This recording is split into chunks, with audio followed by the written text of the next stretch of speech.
let me preface this section because I do know this section. Let me preface this section better.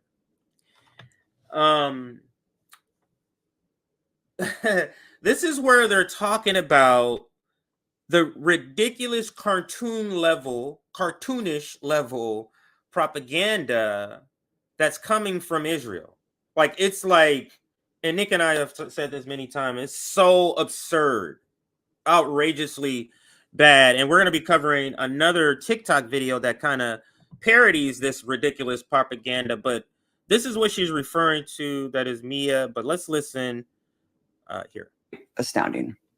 It's the anti-Arab racism. I mean, that's why they can get away with holding up a calendar and saying this is the schedule for who has to watch the hostages, when it's just a calendar. They see little squiggles on a piece of paper going from left to right, and then immediately it's a terrorist manifesto. It's a calendar. It reads the days of the week in Arabic.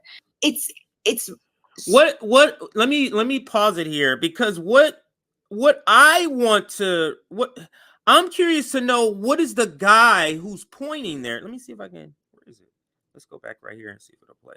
On a piece of paper going from left to right, and then immediately it's a terrorist manifesto. It's fast. And we just sit back. I mean, the dehumanization and anti-Arab racism. So, what I was going to say, and once it gets there, I'll pause it. What I was going to say, let me pause the volume. What I was going to say is that I'm interested in knowing the guy who's pointing, the guy who's there in person with the calendar. Like, what's in your head about that? Now, I'm assuming these soldiers that they're being sent in or in these areas maybe speak multiple languages, and they will be able to read this. So I'm wondering, what is he thinking? Is he thinking, I don't understand what this says? Or if he has the ability to say this says this, that means it doesn't say that. So are you thinking, are you teaming up with the camera person and saying, I'm fooling the camera person too, and then all the millions of people watching? Or are you and the camera person going, yeah, let's fool these people? That's the dynamic that I'm curious about. But let's get back to the video. In Arabic, it's oh my gosh, and all of the propaganda videos of Israeli actresses pretending to be Palestinian nurses in perfectly clean gear, in terrible Arabic accents, absolutely awful Arabic accents that you can hear the Hebrew through. It's really, really embarrassing for them, but at the same time, it's working on some people, not the general public, but it's sticking with some people, and that's what they're hoping for. They're hoping to catch the people who are not willing to do their own research or not willing to look past. So this is beautiful what Sarah, aka Maya, points out right here. It's the same thing that Nick and I point out, is that propagandists and the design of propaganda is not to fool everybody. It's not even to fool necessarily, in our case, United States, it is already, but necessarily it's not even to fool the majority. It's just to fool just enough people. And to her point, it's to fool the people, because propaganda only works on the people who don't have all the information. This is why all of this Fox News, CNN, MSNBC propaganda about the pro-Palestinian protests is not going to work on the protesters. Like, your propaganda about it is not going to stop protesters from going out, because the people who are in the streets are the people who have the most knowledge on the subject. You know what I'm saying? So she is making a great point here, and that is Mia. Let's continue. Oops, did I hit the button? I didn't. Past whatever headline they see first, whatever the most salacious thing comes up first on their timeline that they run with as fact and true. Like the people who ran with the 40 beheaded babies and the mass rapes and lighting people's homes. They're still saying that. Literally, Morning Joe literally still, when they pull off their list of things, they're raping this, they're doing that, beheaded babies is still there. So even though it's been debunked, proven to be made up, or proven not to have any factual evidence to prove this, they just continue to say it. But let's continue with Maya Armia. People's homes on fire while they're still in them. The people who ran with that have no prior knowledge of anything that's happened in the last 75 years, which is why they think that it was in a completely unprovoked attack. It was not an unprovoked attack. It was the manifestation of 75 years of occupation, of 16, 20 years of living in an open air prison. When was the wall built? Like 2003, 2004? Like it was built for a reason, and Israel left Gaza for a reason, but they have trapped them in this open air prison for what do you expect to happen? Do you expect people to just lay down and die? That's what they're hoping for right now. They're hoping people will just lay down and die and move into the Sinai and emigrate to all parts of the world and be thankful that they still get to live. They do not understand that no one is willing to do that. These doctors are not willing to leave their hospitals. They're willing to die on the ground that they were born on. It's sick. And if I were Israeli, if I were Jewish, I would blame the root of all of this, which is the occupation and the siege. And for people to say, oh, we gave them Gaza, like I heard Israelis tell me this back in 2016, we gave them Gaza. They should be happy that we gave them Gaza. And also Israel just pretends that Gaza is some autonomous region that has its own army and that it's like somehow a war between states. Doesn't anyone sit back and think, how is it that Israel can cut off electricity and aid and fuel if they're not completely occupying Gaza from the outside? It's just so stupid and illogical. Exactly. And that's another thing that really bothers me about it being called a war. You're not, you don't control every single resource that goes in and out of a country you're waging a war on. Also, you have to wage a war on a country. They're not waging a war on a country. They're waging a war on an occupied group of people in the most densely packed area in the entire world and starving them to death and forcing dehydration on them and innocent children and innocent people. And they're calling the people who are refusing to leave their houses, they're insinuating that they're there to fight or that they're there as a part of a terrorist organization, when in reality they are a prideful group of people who would rather die in their homes than die in a refugee camp that's even more dangerous and overpopulated and crowded. It's really I think that and I think I'm gonna stop here. Go and watch the full version over on the Empire Files YouTube page. Stop here and I'm gonna rewind a little bit, but you can watch the full version in its chronological order, because I'm just gonna skip to a different part here in a second. On your own, but what she's speaking to here, let me refresh our memories here. 1 second. packed area in the entire world and starving them to death and forcing dehydration on them and innocent children and innocent people. And they're calling the people who are refusing to leave their houses, they're insinuating that they're there to fight or that they're there as a part of a terrorist organization, when in reality they are a prideful group of people who would rather die in their homes than die. So this is, and I'm glad I listened to it again to clarify, because I wasn't going to say it this way the first time. So if you're, it is the epitome. Not epitome. It is just the illustration of a people, or as an expression of a people who they don't understand a Palestinian who is given the opportunity to leave, not leaving and saying, I will die on my land. They don't get that because they're not indigenous to the land. It's a very hard thing to understand, when you're propping up white supremacy, white power structure, everything has a price. But when you come upon people like Palestinians and say, I'm not leaving, then you have to say you're down with Hamas, because it's a complete lack of ability to relate to that, to somebody saying I will die on this soil. I think that's just very telling. But let me rewind it now.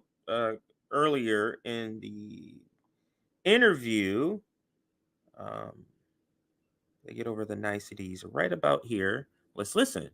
They posted a photo of her and her friends with signs saying, you know, we stand with Gaza and calling for a ceasefire. And there was like a little toy octopus in the background. And it just spiraled out into like the octopus is an anti-Semitic trope. And oh, what is Greta Thunberg trying to say about this? It's like, I'm pretty sure that was just a completely harmless, like toy stuffed animal in the background of this photo. But it's just like, it's mind blowing because it's so desperate. It's so desperate to twist the narrative and to deflect from what they're actually doing. Yeah, absolutely. I mean, you hear it simply in the way they speak. Like when Netanyahu is doing interviews in the West, like with CNN or something, the way that they try and drive in the propaganda into everything they say, like Hamas doesn't leave their mouth without and they are just like ISIS immediately following it. Like it's insane. It's insane that they're, number one, given a platform like a news organization like CNN, but number two, that they assume that the general public isn't immune to the propaganda. Like we've seen it with Trump. We know what it's like to generate hysteria over things that are completely factless, completely untrue. That's a great based point. on just lies, just hoping that it sticks into a couple minds, because once it sticks into a couple minds, it's going to spread in those communities, and that's all that they can hope for. But I can't remember who it was, but I heard I saw a transcript of some leaked audio of someone saying that it's not a left and someone on the Israeli side saying it's not a left and right Jonathan divide. Black. It's a young and old. The younger generation is catching on to everything, and we need to do everything we can to stop that. And TikTok was mentioned, and all of these platforms that are used to spread awareness and shine light on all of this.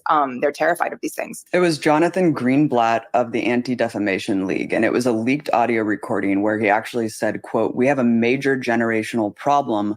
All of the polling I've seen suggests it's not a left-right gap.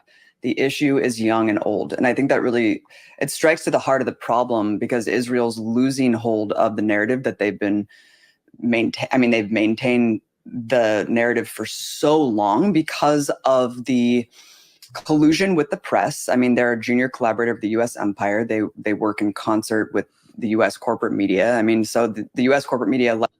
I'm going to pause, Abby, right here, because I do, as a receipt, want to bring up that video that they're referring to. I did a segment on this before I went on the week break, but let's listen to what she's referring to. This is what Mia is referring to. I heard when she says, I heard a video where they're admitting this is not working, or they're losing the narrative. So let's listen. But I also want to point out that we have a major generational problem. All the polling I've seen, ADL's polling, ICC's polling, independent polling, suggests this is not a left-right gap, folks. The issue in the United States in support for Israel is not left and right. It is young and old. And the numbers of young people who think that Hamas's, massacre was justified is shockingly and terrifyingly high. And so we really have a TikTok problem, a Gen Z problem, that our community needs to put the same brains that gave us Tagli,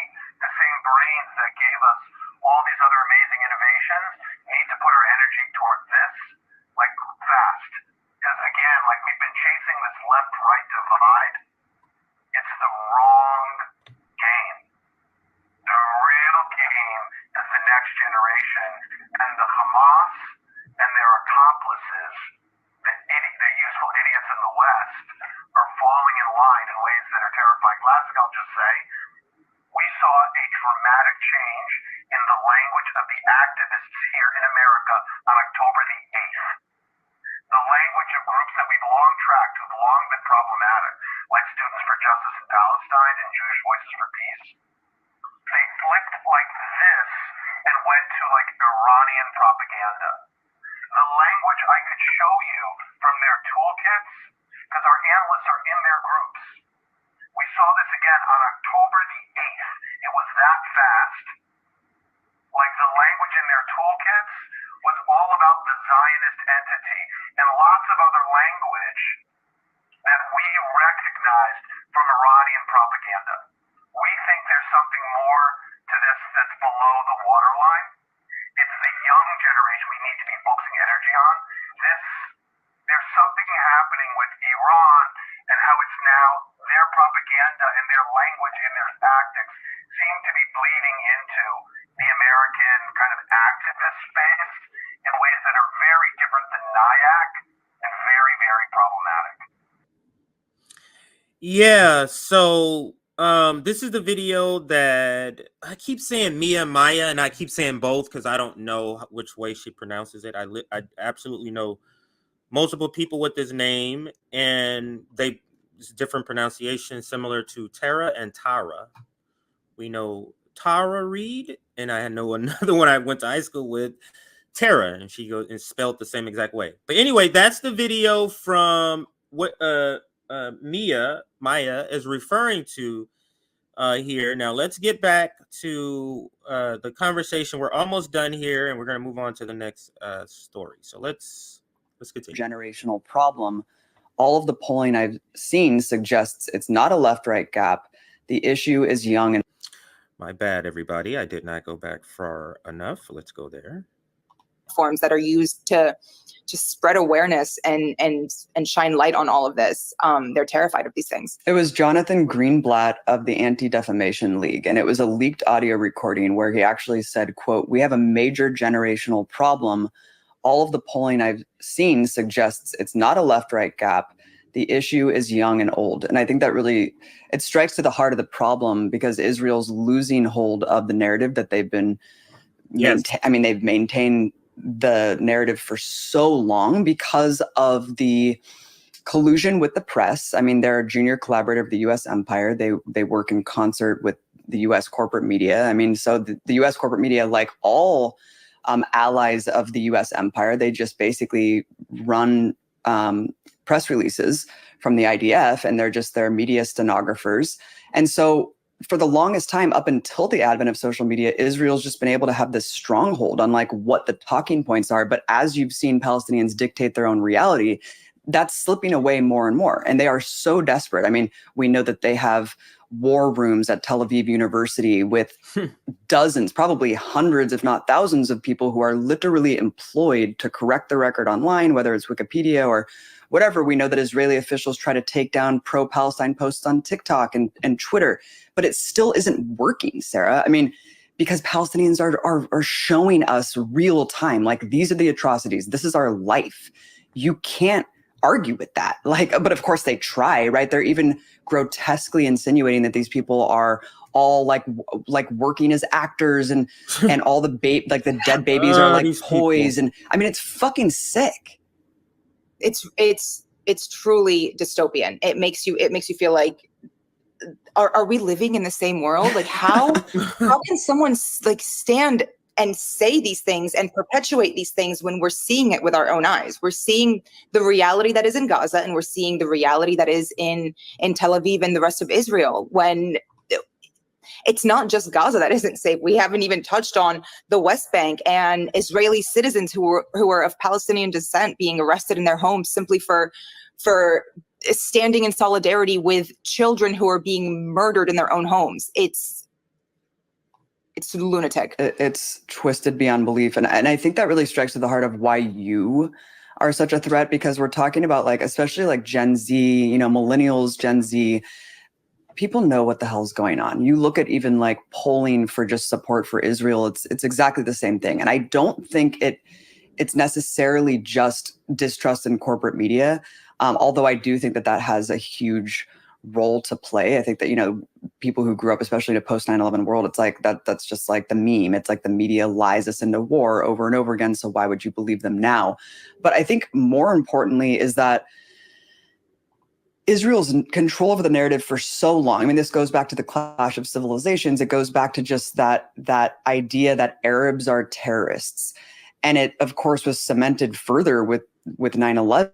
It's always been a racist, dehumanizing trope that Israeli colonialism and U.S. imperialism has relied on to advance their goals in the Middle East. And this caricature is super successful, but it's waning, I think, in large part because Americans are like meeting Arabs more. Like, we're getting out of our comfort zone. There's a lot of, you know, diaspora of a lot of like refugees around the world. Like, a lot of people, their neighbors, their friends, their coworkers, like they're meeting people and they're like, oh, this isn't what I've been told by the media forever. And of course, social media, like kids who are following you, all of these kids who are following like iconic, powerful, influential, popular Arab people, whether it's musicians or artists or just like fashion icons. I mean, that's dispelling the myth real time as well. And you can't propagandize to people who are like young because they're seeing it for themselves and they're just following these people themselves instead of like what old people are telling them who to hate. Yeah, like Barry, aka Obama, said, the internet really is fucking up freedom to them because they don't have the ability to control the narrative. It's just literally you can't. We have the ability to talk to people. Like I remember when I was in college freshman year, what is it? AIM? Instant messaging was real popular. Chatting with people in Germany and chatting with people in Italy, chatting people in Kenya, like all around the world. Kenya can tell me directly what's happening. I don't need the news to tell me. You know what I'm saying? Like the German person I know can tell me directly I don't need the news, and it's a person I would have more trust in since I'm following them. And this is something that they didn't plan for. I'm sure capitalists thought of this internet idea. You know, the internets. They thought of the idea, or when they heard it, I just saw a way of making money worldwide. They didn't understand. Wait a minute. The narrative, all the lies we tell our own citizens, and all countries tell their own citizens lies, but the lies we tell, somehow that's going to be broken. And we're seeing it, and you see it in the decline of cable news viewership all the time. But we're going to cut it there with Abby and Mia, or Maya, if that's how she pronounces it. Make sure you go check it out on on YouTube. You can go see it, Empire Files, and just search Abby Martin and Mia Khalifa, and you will find the video.